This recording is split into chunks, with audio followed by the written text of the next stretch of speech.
We are now a year into the conflict where Zionist forces have devastated Gaza and even engaged in warfare against Lebanon. The level of death and destruction is unimaginable, leaving us in a constant state of shock from the images we see. With countless children killed, entire neighborhoods completely destroyed, dead bodies are still buried under rubble, and starvation is being used as a weapon of war. All of this is framed as a response to a terrorist attack. Mainstream media and Western politicians have characterized the situation as a state confronting a genocidal terrorist organization that simply wants to protect itself.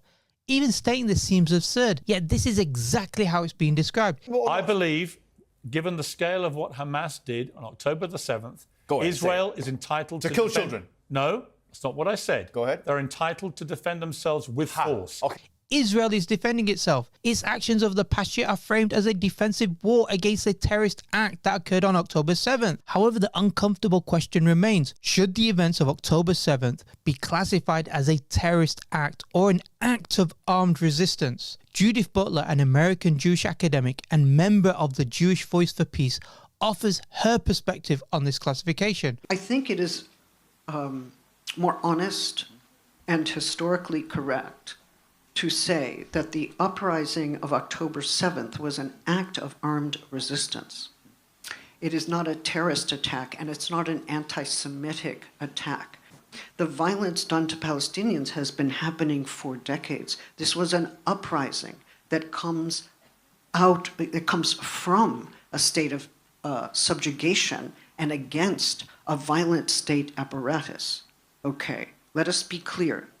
Now, you can be for or against armed resistance, you can be for or against Hamas, but let us at least call it armed resistance, and then we can have a debate about whether we think it's right or whether they did the right thing. The problem is, if you call it armed resistance, you are immediately thought to be in favor of armed resistance and in favor of that armed resistance and that tactic. It's like, well, actually, maybe not that tactic, and we can discuss armed resistance. You know, it is an open debate. The key point is that we need to discuss what October 7th truly represents. Now, not labeling something as a terrorist act doesn't mean or doesn't imply that I agree with it or there's an agreement to it. For instance, if I don't call Nazi Germany's invasion of Poland a terrorist act, doesn't mean I condone the invasion. Similarly, if someone refrains from labeling October 7th as terrorism, it doesn't necessarily mean now that he endorses it. This distinction is crucial. Secondly, supporting a group's right to armed resistance doesn't mean that you're agreeing to every action taken in its name. So just as someone can support Allies' right to fight the Nazis while condemning at the same time Britain's carpet bombing of Dresden, we can recognize the right to resist while denouncing specific immoral actions. This point may seem obvious, yet expressing it is often seen as taboo. Acknowledging a narrative different from the one that defines October 7th as a terrorist act leads to being labelled as pro-Hamas or pro-terrorist or even an anti-Semite. The language used by mainstream politicians and media simplifies the conflict into a binary of good versus evil, dictating who we should support and who we should oppose. So the term terrorism exemplifies this manipulation. It's used to delegitimize one group to say they are the evil people, they're the people we need to oppose, while claiming its own act of violence, i.e. Western acts of violence, or that of its allies, is never termed terrorism. Interestingly, the term terrorism lacks a fixed definition, often shaped by those in power against the powerless. This was evident when Piers Morgan struggled to define the term terrorism, even though he freely uses it to describe October 7th. Well, are you going to answer the question? Yes, once I get your definition. What's a terror attack? The definition is as is laid down in international law. Which it's is? committing an act of terror. Which is? Which is terrorism. Are you asking questions you don't know the definition of? Well, why don't you tell me what you think it is? I don't know. You're asking the question. You've no idea. The reality is that all acts of violence induce fear. In other words, terror. An army isn't going there with feather dusters to tickle their enemies. They're there to inflict violence, and that's terrifying. For example, the US referred to its initial attack on Iraq in 2003 as shock and awe. This is what it's like on the receiving end.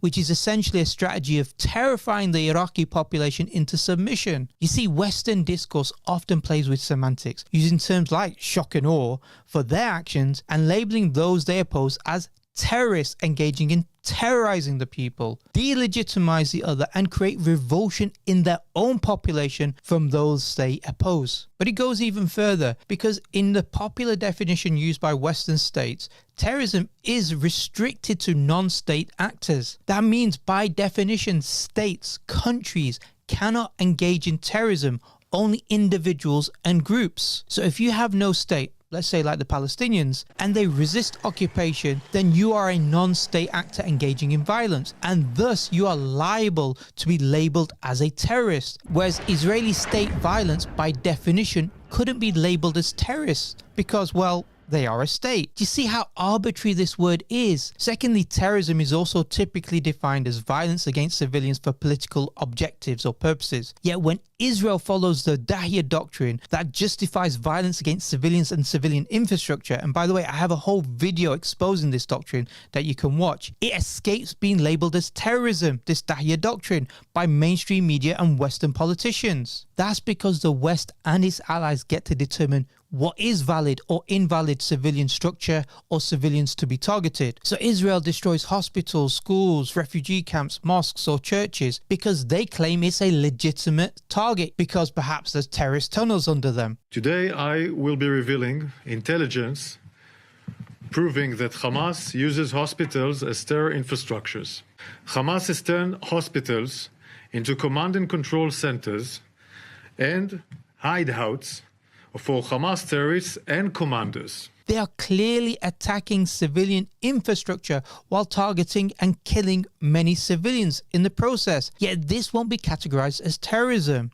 Let's take another example, the pager, for example, the pager attacks. Hezbollah are called a terrorist organization, not by everyone, by the way, but primarily by the West. Yet Hezbollah, in addition to having a military wing, and by the way, it was set up as an armed resistance against Israeli occupation, it also runs social services like schools and hospitals. They also have their members as part of the government in Lebanon. Yet anyone who's now part of that organization, maybe a teacher for a Hezbollah-run school, is considered a terrorist, and terrorists are legitimate targets. You work as a paramedic for Hezbollah-run clinic, you're a terrorist and you can be killed. By all mainstream media, that 3,000 terrorists has... People associated with Hezbollah. Not everybody in Hezbollah is a terrorist. Okay. But, okay. Like a driver, a nurse. 3,000 members of Hezbollah were targeted, right? Yeah. Would you say that that is... Some people have claimed it's unlawful. Yep. You've said it's a terror attack, so you think it was illegal. Yep. But I would say that's not. So when the pagers laden with explosives were detonated, and many of these pagers were with non-combatant members of Hezbollah, it didn't matter. They are all terrorists and they can all be targeted and killed. This is the power of this term, terrorism. This is why people like Piers Morgan justify the pager attacks, because supposedly they're against the terrorists. Yet as the American professor at Princeton University, Richard Falk, wrote, the civilian infrastructure of adversaries such as Hamas or Hezbollah are treated as permissible military targets, which is not only an overt violation of the most elementary norms of the law of war and of universal morality, but an avowal of the doctrine of violence that needs to be called by its proper name, state terrorism. So returning to October 7th, we must ask the question then, what differentiates Israel's claim that Hezbollah's members, whether they're combatants or not, are legitimate targets, all of them are legitimate targets, from Hamas's assertion that many they killed were in fact IDF